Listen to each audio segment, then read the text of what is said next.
Hi Chestnut class, I'm back again to continue the Moomintroll adventure.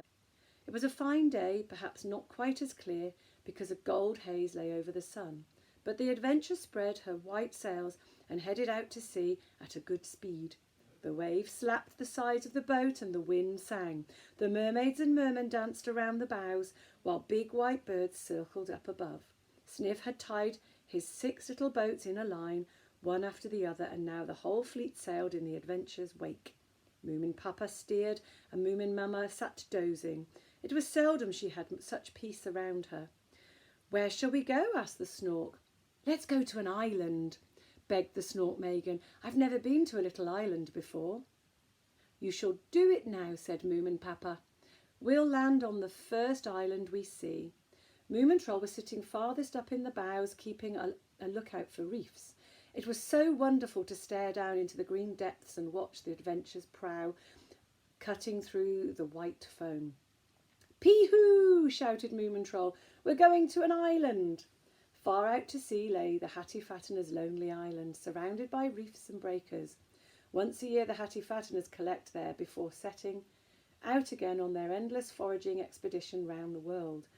They come from all points of the compass, silent and serious, with their small, white, empty faces.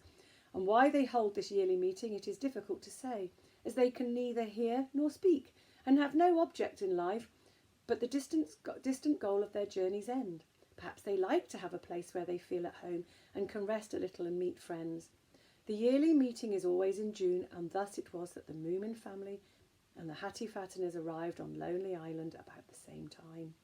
Wild and tempting it rose from the sea, wreathed in white breakers and crowned with green trees as if dressed for a gala.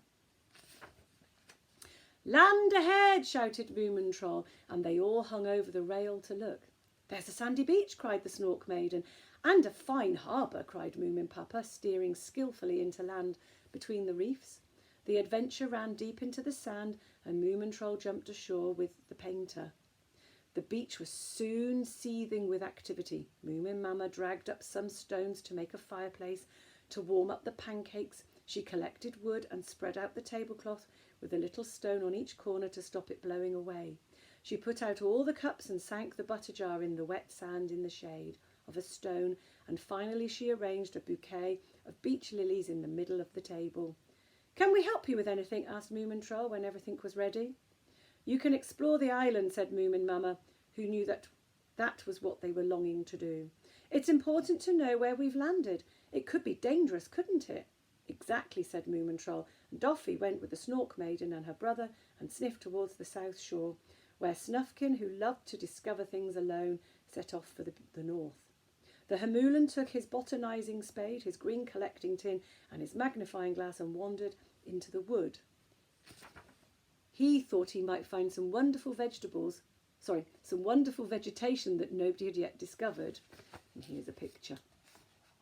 There they are. These are the original drawings by the author.